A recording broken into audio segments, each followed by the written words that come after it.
Kasi gustong tiyakin ng mga angkan ng lalaki na ang babaeng napapangasawa ng kanilang kamag-anak na lalaki ay walang dalang anak ng iba sa kanya. Kaya 1 taon after the betrothal, binabantayan yung babae na yon. Halos ay hindi siya bitawan ng tingin. At pag 1 taon ang lumipas na hindi naman pala siya buntis, tuloy ang consummation of the marriage. And it was during that very crucial betrothal period, observation period, na biglang nagdadalang tao pala si Maria. So, Joseph makes a formula decision. Hindi na itutuloy ang kasalan, i-divorce na kita. Kasi para na rin silang kasal. It was preset by tradition, by popular mentality. And many people think in a way that is set by tradition, by popular mentality. Hindi na sila nag-iisip. Automatic na, formula na ang iisipin nila. Ibinigay na ng kaugalian, ng tradisyon, ng president. Ibinigay na ng mga nakaraang naging pasya ng mga naunang taong kinailangan gumawa ng ganong pasya. So, formula yun. At ang formula, divorce. Walang kasalan na matutuloy. Matthew 1:20. Ngunit, habang pinag-iisipan ito ni Jose, nagpakita sa kanya sa panaginip ang isang anghel ng Panginoon. Sinabi nito sa kanya, Jose, huwag kang matakot na pakasalan si Maria, sapagkat ang sanggol na dinadala niya ay mula sa Espiritu Santo. Well, what can we say about the previous action of Joseph? He acted normally and rashly. Nagmamadali, pero normal by the standards of the time. Now, God tells him to backtrack. Bawiin mo ang sinabi mo na wala nang kasalan, umatras ka, mag-U-turn ka, dahil galing sa Diyos ang sanggol na nasa kanyang sinapupunan. While awake, Joseph managed his own mind like we do. But while asleep, Joseph's mind had space and time and his mind yielded to God. Yan ang advantage ng tulog. Wala kang complete control of your faculties, of your mind, of your thoughts. Doon nagkakaroon ng space ang Diyos. Kaya mahalaga ang tulog. Pag sobra kang laging kulang, maging sa tulog, wala na rin space ang Diyos na pumasok sa isip mo. Kung habang gising ka, ay wala naman siya at yung utak mo lang ang umaandar, formula decisions, formula thoughts, usual values ang umaandar, walang space ang divine intervention. But while asleep, rested, peaceful, not in control of his mind, Joseph receives instruction and guidance from the Lord through an angel. May mga magagandang nagaganap pag ang tao ay bumibitaw sa pagkontrol sa sarili niya ang utak. Although pwedeng si Satanas naman ang makialam, kaya double-edged yan. Kaya mahalagang suriin anong nangyari sa panaginip nitong si Jose. Kaya kung meron tayong mahalagang isipin, itulog muna yan. Huwag agad-agad formula decision. Huwag agad-agad gagawa ng hakbang na formula na, gano'n na ang ginawa ng lahat na nauna, automatic na. Kasi maraming bagay na hindi dapat automatic ang desisyon. Dapat pag-isipan mabuti at iba ang hakbang na tatahakin mo kaysa sa mga nauna na. Katulad ditong kay Joseph, masyadong unique yung case niya. Sabi ng kanyang kasintahan, pregnant ako. Diba? Alam naman ni Joseph na walang pinagaganap sa kanila. Sabi niya, huwag kang mag-alala, from the Holy Spirit to. Siyempre sabi ni Joseph, Holy Spirit yun mong lelang mo. Kayo mga yan maniniwala. Kakaiba, unique. Kaya kailangan din ng kakaibang pag-iisip. At sa buhay natin, maraming kakaibang nangyayari. Pero kung hindi mo makilalang kakaiba yon at karaniwan na approach at sagot at action lang ang gagawin mo, mawawala yung kanyang pagiging special. Magiging very ordinary. Matthew 1:22-24. Nangyari nga ang lahat ng ito upang matupad ang sinabi ng Panginoon sa pamamagitan ng propeta. Maglilihi ang isang birhen at magsisilang ng isang sanggol na lalaki. So, mapanaginipan man ni Joseph na sinabing, totoo sa Holy Spirit ang dinadala ni Mary, meron siyang pwedeng basihan na alam niya kahit gising siya. Yung sinabi ng propeta na alam naman ng lahat ng mga Israelita. So pag sa panaginip mo ay nakakita ka ng isang guidance na masyadong kakaiba, tapos wala naman siyang reference, wala naman siyang suporta sa alam mo paggising ka sa common knowledge, magduda ka rin doon. Ito, kakaiba yung ibinigay sa kanyang payo, kakaiba ang desisyong gagawin niya, pero hindi naman totally different and new, kasi meron ng matandang verse na pwedeng pagbasihan na, ay, oo nga pala, mangyayari ito. At hindi ko lang inaasahan na kay Maria sa buhay ko mangyayari, pero may dati nang sinabing mangyayari ito. So pagka meron tayong napanaginipan na sobrang weird at wala namang reference sa tunay na buhay, walang reference sa biology, sa history, sa sociology, magduda ka rin kung reliable nga ba yung panaginip mo or not. Hindi naman lahat ng panaginip galing sa Diyos. Pero ito, may reference sa pwedeng pagbatayan na maniniwala ako sa sinabi ng panaginip ko kasi may verse naman na paggising ako, alam ko na nandun yun. Meron talagang babaeng maglilihi at magsisilang ng isang sanggol galing sa Diyos. Nang magising si Jose, sinunod niya ang utos ng anghel ng Panginoon at pinakasalan niya si Maria. This revelation and guidance is supported by a known verse, as we have said, Isaiah 7:14. Therefore the Lord himself will give you a sign. The virgin will conceive and give birth to a son. So, sabihin naman ng panaginip kay Joseph na, totoo yun, maniwala ka, galing yan sa Holy Spirit. Sabi niya, ay, nung magising siya, oo nga, may Isaiah 7:14 naman na kahit gising ako, hindi ito panaginip. It's a fact.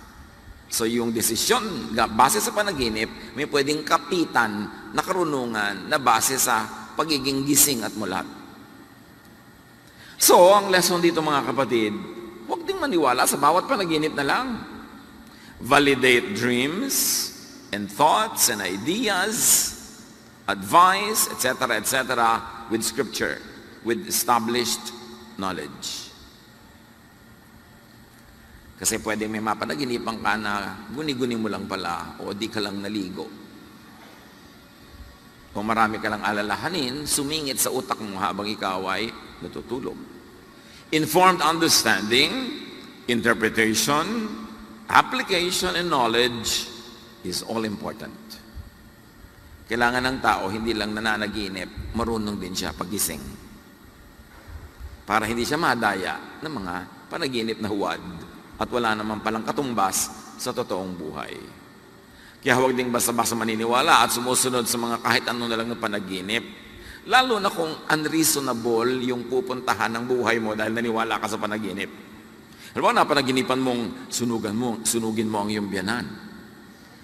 So, wow, panaginip ito. Si Joseph ka, naginip chance ko na. No? Pero, mayroon bang ganon? May alam ba tayo na verse na nagsasabing gawin mo ngayon? May alam ba tayo sa common knowledge na pwede mong pagbatayan na tama yung panaginip mo? So magdududa ka rin sa panaginip mo kung masyadong weird. Hosea 4:6, my people are destroyed from lack of knowledge. Nalipo lang aking bayan dahil sa kamangmangan. Sabi ni Hosea. Kaya hindi ka lang dapat nananalig, hindi ka dapat mangmang. Dapat nananalig ka na informed, that you know, that you're aware, better kung educated, experienced, hindi lang pananalig. Kasi ang pananalig naman wala kang mapanghawakan na basihan sa aktual na buhay, kaya pwedeng yung pinapanaligan mo ay mali. Pwedeng mali. So validate ideas with outward events. Kailangan hindi lang meron akong ganong vision, meron akong ganong panaginip. Nakikita mo rin sa aktual na buhay na may mga bumubukas na pinto para puntahan mo, may mga sumasara para hindi mo pasukin. Katulad ng ano bang outward event sa buhay nitong si Joseph na maaari siyang maniwala doon sa panaginip na hindi nga nagtaksil si Mary. Well, actual events. Nakita na ba niya si Mary? Halimbawa na nakikipag-flirt with other men? Wala namang ganong record. And apparently, by her character, no. Meron ba siyang pruweba kahit konti? Lalaki nagsabi sa kanya, no, alam mo, may nangyari na sa amin yung girlfriend mo. Wala namang ganong event. Wala naman siyang makikitang outward event para bigyan ng patunay yung kanyang pagdududa. So dapat tayo, hindi lang sa panaginip umaasa, tinitingnan mo rin yung actual, practical events that happen. Halimbawa, nanaginip ka na ikaw ay magiging ganito, super engineer. Pero sa tunay na buhay, talagang nangangamote ka sa math. Hindi ka marunong mag-compute, hindi maintindihan ng angles, sa geometry, bagsak-bagsak ka. Di guni-guni mo lang yun, magiging engineer ka. Kasi sa actual and outward events, hindi yun napapatotohan. So pinagsasama-sama mo yan versus panaginip, outward events para ka makarating sa pinaka-tamang desisyon. So Joseph obeyed. That's what we know. And the lesson is to act when the idea or the guidance, the answer to your prayer question is clear, sensible, and doable. Merong isang nanay na naginip, i-donate ang lahat ng kanilang pera, halimbawa sa isang gawain. Hirap na hirap ang buhay nila. May mga may sakit sa pamilya nila, may mga dapat siyang pag-aralin. Ipapapanaginip ba sa iyo ng Diyos yun? Nalipulin mo ang lahat ng kabuhayan nyo, i-donate mo sa something, tapos lahat kayo nakatunganga, gutom, may sakit. Hindi naman yata consistent yon sa karakter ng Diyos. Kaya hindi tayo dapat dalos-dalos, nagpapadala sa mga emotional decisions. Do not decide when you are very happy. The tendency is you will be overly generous. Do not decide when you are sad. Do not decide when you're angry. Pagka ang emosyon mo wala sa center, nasa left of center, nasa right of center, don't make an important decision. Maghintay ka. Tulugan mo yan. Itulog mo. Kasi maaari kang magkamali. Kaya yung mga sobrang spiritually high, gagawa ng mga pledges, mamaya nagsisisi. Yung mga high na high dahil nag-retreat, dahil may Bible study, magko-commit ng kung ano-ano, pero mamaya hindi naman mapapatunayan o mapapanindigan. When you are beside yourself, too emotional, either happy or sad, angry or relaxed, stressed or rested, don't make an important decision. Kaya mag-asawang nag-aaway, yung nasa kalagitnaan ng init ng away, huwag kayong hahamon ng hiwalay. Diba? Bukas na, itulog mo muna yan. Huwag nag-aaway at magsasabi ng mga salitang tapos. Yung, never, don't do it again, I will never see you again. Kasi madalas pagsisisihan mo yan. Itulog muna. Before making an important decision, think about it and think of God. Give God space in your waking hours and in your sleeping hours. So sleep over it. Mahalaga yung hindi ka nagmamadali. Ang Diyos walang minamadali. Laging may oras ka for everything. There is season and a time for every matter under heaven. It is Satan that makes you speed up, hurry up. Kasi sa pagmamadali, pwede ka madulas, madapa, magkamali. May chance na madaya ka pag sobra kang nagmamadali. Psalm 63:6, I think about you before I go to sleep, and my thoughts turn to you during the night. May oras pa ba tayo na isipin ng Diyos, pag-isipan ng mga katuruan ng Diyos bago tayo matulog? Para kung managinip man tayo, yun ang lumabas sa ating panaginip. At kung naaalimpungan ka at nagigising ka sa gitna ng gabi, iniisip mo ba ang Diyos o kung ano-anong iniisip mo? O pinipilit mong matulog agad? Merong mga nagsasabi na pagka meron sa kanilang gustong ipahiwatig talaga ang Diyos, ay ginigising sila at certain moments. At lalong-lalo kung laging ganong oras ka nagigising, ini-ignore-ignore mo, maaari talaga ang Espiritu ng Diyos ang gumigising sa'yo at gusto kang kausapin. Kaya ang sabi nga ng isang poster, instead of counting sheep, Why don't you talk with the shepherd? Pagka hindi ka makatulog. Hindi naman laging problema yung hindi makatulog eh. Kung Diyos nga ang gumigising sa'yo, di sarap, ang ganda. May sasabihin siya sa'yo. So just before sleeping, what do you listen to? What do you watch? What do you read? What do you discuss if there's somebody to discuss with? Dapat ang baon-baon natin sa pagtulog ay mga isiping makalangit, makadiyos, para doon magkaroon ng puwangang Diyos sa ating panaginip, sa ating pagtulog. Maaaring si Joseph, bago siya natulog noon, because, the Bible tells us that he was a godly man, humiling siya sa Diyos. Diyos ko, turuan niyo naman po ako kung anong gagawin ko talaga dito. Ang hirap-hirap ng kaso. This Mary is a very, very nice lady, and she is saying that this is from you, so if this is really from you, let me know. So, nanaginip siya. Wala sa scripture na ginawa niya yung panaginip na yun, pero hindi naman out of character para manalangin siya ng ganun. So anong laman ng isip natin bago tayo matulog? And what do you think about while awake? Just before you go to sleep, could play in your mind while you sleep. Madalas yun, ang laman ng isip mo habang gising ka, lalabas pa rin pag tulog ka na. When you are no longer in control of your mind, the thoughts that inhabited your mind while you are awake can take over. Ganyan ang panaginip parang may nasa short circuit na electrical connection. Yung bang mga panaginip mo naghahalo-halo, parang mga libro na nasa isang bookshelf, tapos lumindol, naglaglagan yung mga libro sa sahig, nagkaiba-iba ng ayos, nagkaiba-iba ng kadikit-dikit, pero walang saysay, walang sense, kasi nga nahalo. Ganon din yung panaginip, kaya kumisan yung nanay mo, biglang siya si Darna, tapos habang lumilipad siya, yung ulap naging dagat. Tapos biglang lumalangoy na yung nanay mo sa goto. Di ba ganito ng mga panaginip? Parang dugtong-dugtong na parang walang sense. Meron naman, may sense. At meron nga, naputol dahil nagising ka. At nung matulog ka, natuloy ang panaginip. Sino sa inyo ang nakaranas na natuloy ang panaginip nung matulog uli? Taas nga kamay. Wow, mga malikhain talaga ang choir. Di ba? Talagang nakatulog na, may continuation pa. Ako man nangyayari sa akin yan, no? Pero yung pala, ang panaginip mo, eto na yung pinagkakautangan mo, maniningil, nagising ka. Di ba? Ang panaginip mo, huwag nang matuloy. Ang gusto mo, huwag nang tumuloy yung panaginip mo.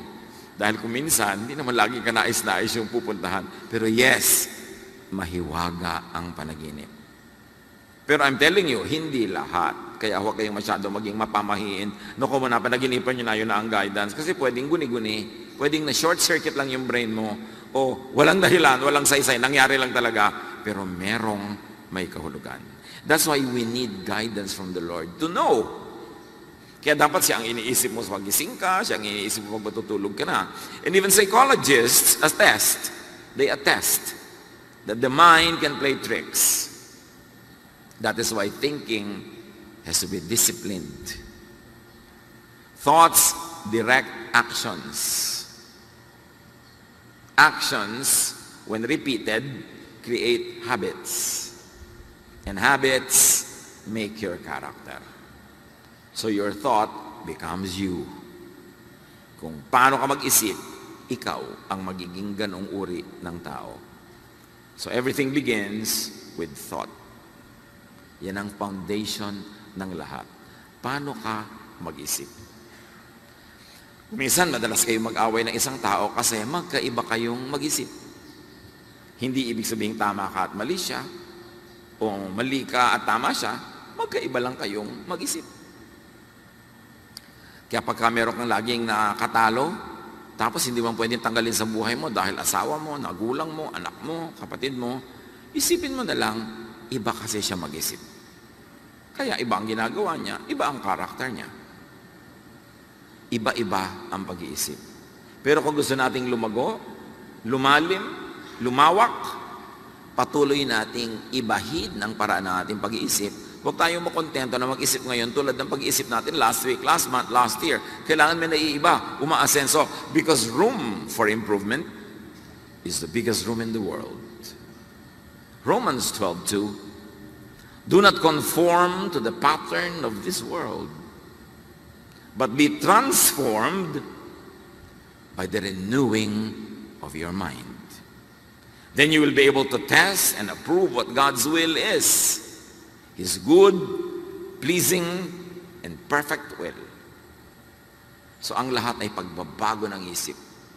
Kaya sinasabi mong ayoko makinig, ang utak ko'y serrado, dekandado, walang mangyayari sa buhay mo. Kasi dapat lagi nag-grow yung utak.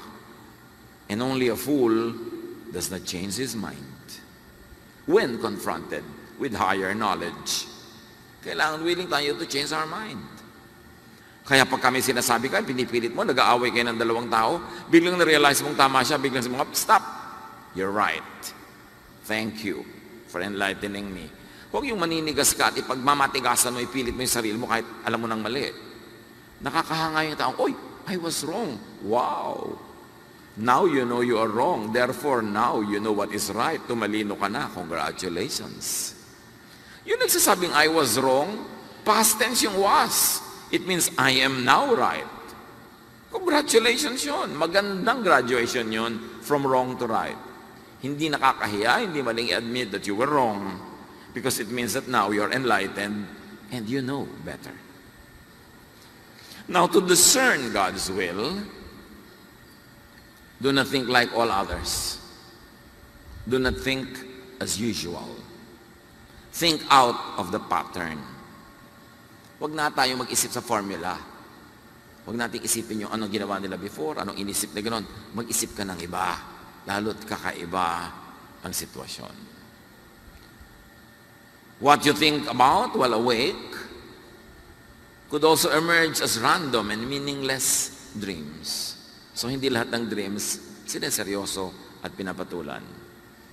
Dreams could be shaped, affected by your fears or hopes or wishes that become illusions. So beware of your passions because your passions can come out as dreams. And you might think it is from God, samantalang meron namang passions na misguided. You will notice that intensely religious people dream a lot. Not necessarily because God speaks to them. They are just intensely involved in their thoughts. Yung mga sobrang deboto, sobrang religyoso, sobrang saradong-sarado ang iniisip, focus na focus, tuon na tuon, madalas yan managinip. Hindi nyo kailangan laging paniwalaan ang panaginip ng mga religyoso. Very often, it is because their waking moments are filled with obsessive thoughts. They always see visions. They always hear voices. You don't need to always believe. Lalo yung mga deboto sa kanilang pananalig, devoid of objectivity, devoid of intelligent thinking, preset na ang kanilang mga decisions at mga beliefs, you don't always need to believe at once. Some intensely religious persons could actually be psychiatric cases. Many intensely religious people see psychiatrists. It's a fact. Kasi nga, masyadong imbalance ang paraan ng pag-iisip nila. Sold na sold sila. Kaya kung may mga reliyosong tao na walang iniisip kundi end of the world, nakikita niya nga sa mami na kinakain niya ang mga ulap na nakakawi at dumadaan si Jesus. Mami yan ah! Ano naging ulap? Kasi lagi yan naman ang utak mo. Yung mga sobrang lagi nag-iisip tungkol kay Satanas, pati ang mga nakabudbud na mga latik sa ibabaw ng bibingka, mukha ni Satanas ang nakikita nila. Pag may mga taong laging nakikita ang Diyos, laging nakikita si Satanas, laging nakikita ang impyerno o langit, medyo magduda kayo. So mo sister, nainom mo ba ang gamot mo kanina? May imbalance ka na naman, ha? Nakakakita ka na naman ng diablo sa kisame. Kaya lagi ang bunga na sa kanila, fear. Kung galing ba yan sa Diyos, fear? Ang sabi lagi ni Jesus, fear not. Diba? So yung takot, nananakot din. Napakaraming ganon. Kaya anong sabi ni Nora Honor? 1, 2, 3. Kita nyo, alam nyo yan. Walang himala! Kasi nakita niya ang katotohanan na yung mga ignorante sa probinsya nila, Lungkot na lungkot siya sa pelikula. Lugi kayo kung di nyo napanood, ha? Dahil marami siyang guilt, may mga nangyari sa buhay niyang lihim. Sabi bigla ng kanyang cheerleader, iniluluha niya ang kasalanan ng daigdig. Luhura ng mga tao. Alam niyo, napakaling linlangin ng mga mananampalataya. Kaya dapat nag-iisip ka, hindi ka lang bilib ng bilib. Katulad ni Joseph, hindi lang naniwala sa panaginip. May verse naman sinabing mangyayari ngayon, may pwedeng hawakan yung kanyang paniniwala. So beware of religious obsession. Lalo ko ang laging napapanaginipan ni sister, ibibigay mo sa kanya ang yung 30th month pay. Kasi mo, sister, you are a false prophet. Nakabudget na ang 13th month pay ko. At saka kung ibibigay ko yan, dahil sabi ng Diyos, dapat sa akin sinabi, hindi sa iyo. 13th month pay ko to, sa iyo sinabi ng Diyos na ibibigay ko, guni-guni mo yan. Dapat ako ang kausapin ng Diyos tungkol dyan. Beware of religious imbalance and extremism. Beware of the misuse of dreams and visions. Ang daming fake. Ecclesiastes 7:18, whoever fears God will avoid all extremes. Dapat walang extreme. Kahit extreme na pagbibigay, yung namamatay na yung mga anak mo sa gutom, ibibigay mo pa sa charity, extreme na yan. Wala na yung sense. Dapat may balance ka. Your reason should prevail. At yung ganitong mga extremist, yung ganitong mga fatalistic, yan ang napakadaling i-manipulate at utuin. At pinagsasamantalahan niya ng maraming religious leaderships. Kaya kailangan nag-iingat tayo. Inuuto na ba ako nito? Pinagsasamantalahan na ba ako? Hinuhututan na ba ako nitong propeta? Kasi maraming ganon. Lalo kung mahilig kang managinip. Now, how to make a very important decision? Unless with life or death urgency, sleep on it first. Mag-i-invest ka. Lifelong savings. Sleep on it first. Huwag ka magpadala sa masasanang mga matatamis sa pananalita ng pinsan mo o hipag mo o kapitbahay mo. Tapos mag-i-invest ka na. Sleep on it first. Huwag kayong magpadala sa mga nangbubudol-budol. Diba? Marami nagkiklaim na budol-budol ako. Bakit ko nga ba na nag-withdraw ako sa bangko, binigay ko yung pera ko? Sabi nila, pag kami nakikipag-usap sa iyo, lalo hindi mo kilala yung stranger, laging ang sagot mo, no. Para hindi ka mabudol-budol. Kasi pag nag-yes ka, sasakay na yung thought mo sa thought niya, maaakay na niya. Halimbawa, babae ka ba? Oo. Nakikita-kita ba, babae ka? Di ba? Hindi umuo ka. Nagugutom ka ba? Oo. Ang apo mo nasa abroad? Oo. Diba? Meron ka bang savings? Oo. Yun daw ang simula ng budol-budol, yung payag ka ng payag, yes ka ng yes. Kasi nadadala yung brain mo. So, tama mo, babae ka ba? Hindi. Diba? Gabi ako. Diba? Yung, nagugutom ka ba? Hindi. Gusto mo bang mag-usap tayo? Hindi. Hindi ka mabudol-budol pag tanggi ka ng tanggi. Sa outsider, yung hindi mo kilala. Baka naman sabi ng nanay mo, anak, magsaing ka na. Hindi. Nanay, binubudol-budol niyo ako. Kailangan, pinipili mo rin yung hihindihan. Importante yun, yung hindi ka yes ng yes. What's important when you have to make a decision? Let some time pass. Yun lang thoughts mo pag 2 a.m., iba na pag 6 a.m. na eh. Yung nga matatakot din pag nagising ng 2 a.m. natatakot. Pero pag 6 a.m. na may liwanag na sa labas, hindi na natatakot. Naiiba yung isip. Iba-ibang oras. So huwag ka magdedesisyon pag gutom, pag sobrang saya, nalulungkot. Let time pass. And listen for God's voice. Though there are many voices. Dapat nadidinig mo. Sabi ni Jesus, my sheep hear my voice. Kahit maraming voices of other shepherds, my sheep hear my voice. So be sensitive and discerning. God says, take your time. Satan says, hurry. Kasi sa pagmamadali, pwede kang magkamali. Open up to divine guidance that could come when you are not trying to control everything. When you are not playing God. And that happens when you are not in control of your faculties, when you are asleep. Rest and sleep. Eat and drink when stressed and troubled. Pag stressed ka, iba ang body chemistry. Ibang klaseng decisions ang gagawin ng iyong brain. Pag hungry, pag puyat, pag uhaw. So rest, drink, sleep. Tulad ng ipinagawa niyang anghel kay Elijah. Elijah was so stressed, so tired, so hungry, so thirsty, he wanted to die. Tapos nung nabusog na uli, nakatulog na, nakainom na, gusto na uling mabuhay, gutom lang yan. Kapag may nagsasabi sa'yo, sister, parang gusto ko magpakamatay, gutom yan. Kumain ka na masarap, matatanggal yan. Marami talaga yung mga gusto magpakamatay, usually deprived sa food. Yung wala na akong ganang mabuhay, gutom ka, no? Yung hindi ka kumakain mabuti, no? Diet ka siguro ng diet, kaya gusto mong mamatay. Kasi walang taong ang tiyan ay puno at masarap ang kinain na gustong mamatay. Kaya siguro wala ka makikita nagpakamatay na nung buksan yung tiyan, puno ang laman. Kagutom. Kasi iba talaga ng utak yung gutom. Kaya kung hindi ka mahilig kumain ng masarap, hindi ka mahilig uminom, obserbahan mo, baka hindi ka masyado interesado ring mabuhay. May correlation yun eh. Kaya importante, para yung mga tao na matagal sila sa sauna, yung napakainit na room or steam room, pag ang tagal-tagal na nila doon, nakakamatay yun. Pag ang tagal mo na, pwede ka mag-heart attack, pwede mag-increase ang blood pressure.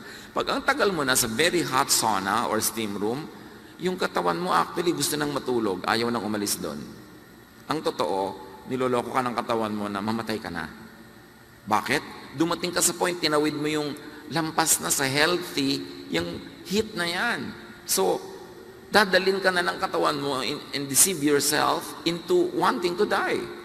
Ganon din yung hindi kumakain ng matagal, gusto na kumisang mamatay. Ganon din yung mga nahihirapan, gusto ko nang mamatay. Kasi hirap na hirap, lumampas sila doon sa normal. Kaya kinokontrol mo yung pain, kinokontrol mo yung hunger, kinokontrol mo yung deprivation, even temperatures, because your mind can play tricks on you. Satan can manipulate you. Kaya dapat walang extreme. Extreme heat, extreme cold, extreme hunger, extreme aloneness, extreme anything. Anybody who fears God will avoid all extremes. Sabi ng Ecclesiastes. Meanwhile, whatever is happening inside your mind and outside of it, God knows. So seek God and depend on God. And this is where good old-fashioned meditation is important. Kailangan nating ibalik sa buhay natin, mga kapatid, yung quiet time kung ito'y nawala. Yung bago ka matulog, may quiet time ka with the Lord. Yung pagkagising mo, hindi ka aandar agad nagmamadali, may quiet time ka with the Lord. Kung papasok ka sa trabaho o sa school, may gagawin ka, mag-alarm ka 15 minutes before the real time na dapat ka maghanda para may oras ka with the Lord. And begin your day talking with God. Nawala na sa buhay natin yung pagninilay-nilay. Alam niyo yung mga matatanda, kaya maraming wisdom, kahit hindi naman lahat sila nag-school. Nung araw, lahat ng bahay may silyon, may rocking chair. Uupo din ang matanda, uugoy-ugoy. And even in our ancient pre-colonial rituals, the priests and the priestesses would sit on benches or mga duyan at uugoy-ugoy. Kasi sa kauugoy-ugoy, your body gets into the rhythm of a movement that releases your mind from attachment to the things around you. Nakakapagnilay-nilay ka, nakakapagbulay-bulay, at maraming karunungan ang pumapasok sa isip mo, not through formal instruction, but through spiritual revelation. Pero ngayon, wala nang oras-oras ang tao para magnilay-nilay, magbulay-bulay, mag-isip-isip. Kasi every empty second is filled with the cellphone. Kahit nga naglalakad, between steps, ilalabas pa yung phone. Pagsakay sa elevator, phone agad.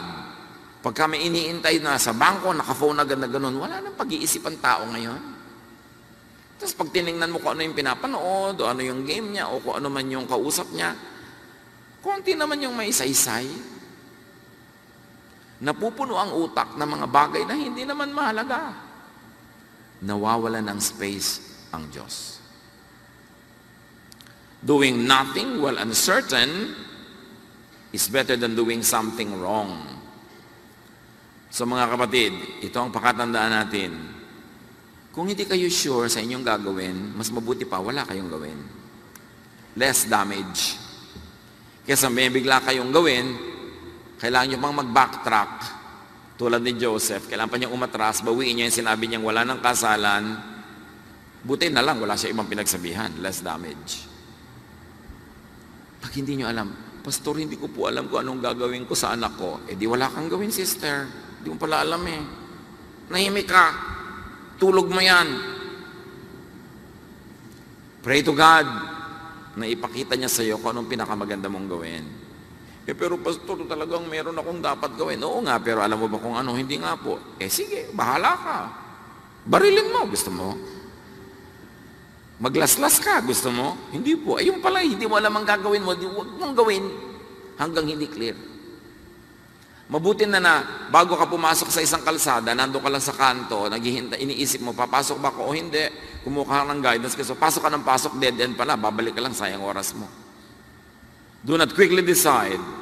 Do not give an answer or commit yourself. Huwag kayong magpadalos-dalos ng pag-say yes. Kaya yung biglang may magpo-propose sa'yo sa gitna ng napakaraming tao, tapos napa-yes ka na dahil nakakahiya. Walang ganyanan. Kung talagang hindi, yes, hindi. Sabi niyo, mapapahiya ko. Pasensya ka, pumasok-pasok ka sa nakakayang sitwasyon. Bakit kailangan maraming taong nanonood sa proposal mo? Kung tanggihan ko. Bakit kailangan gawing public yan? At ngayon, bisyo na ng napakarami, ginagawa nilang napaka-public ng proposal. Kung tanggihan ka. O baka naman yung babae ang may ideya, proposan mo ako pag nakaharap sila ha. Say, I will see, if you are not sure. O tingnan ko, tingnan natin. Huwag kayong oo. Ate, pwede mong ipautang sa akin yung darating na sweldo ng asawa mong marino. Sabi mo, I will see. I will see kung saang bangko ko i-deposit. Hindi para sa'yo. Huwag kayong oo ng oo. Ang i-perfect nyo yung I will see para hindi kayo mapasubo. Hindi kayo sure? Tingnan natin. Yung mga ibang Kristiyano nga, ang sagot nila dyan, ipagpe-pray ko pa. Hindi yan alam ko na. Yung mga ipagpe-pray na pagpe-pray ko muna. Pwede mo rin naman sabihin nyo kung totoong ipagpe-pray mo. Pero huwag kayong ipasubo ang sarili pag hindi kayo sure. Mahirap kumawala. So, pray about it. Really, seriously pray about it. But very importantly, sleep on it. Itulog muna yan. And enjoy your sleep. At meron akong gustong ibigay na card sa bawat isa sa inyo. Madaling i-frame, ikwadro nyo, ilagay nyo sa inyong bedside table or where you will see it before you sleep. It's from Psalm 4:8. In peace I will lie down and sleep. For you alone, Lord, make me dwell in safety. Card na yan, ready dyan sa labas. Paglabas nyo, claim it. Talaga, may palakpak agad yung by the way, 50 pesos ang isa. No, libre yan. Gusto ko nakikita nyo lagi bago matulog that the Lord is there with you. Huwag kayong natatakot na matutulog kayo na parang wala kayong control because the Lord is in control and the Lord loves you. Ano man ang pinoproblema nyo, itulog nyo muna yan. Ano man ang pasya, itulog nyo. Unless it is life-threatening, urgent, and a decision must be made, God gives you time. Lord, teach us na huwag kami maging padalos-dalos sa buhay. Mag-isip, magbulay-bulay, manalangin, at pag hindi pa rin malinaw, mag-research, magtanong, humingi ng payo sa mga matitinong tao, at matulog, magpahinga, para may puwang kayo na makipag-usap sa amin.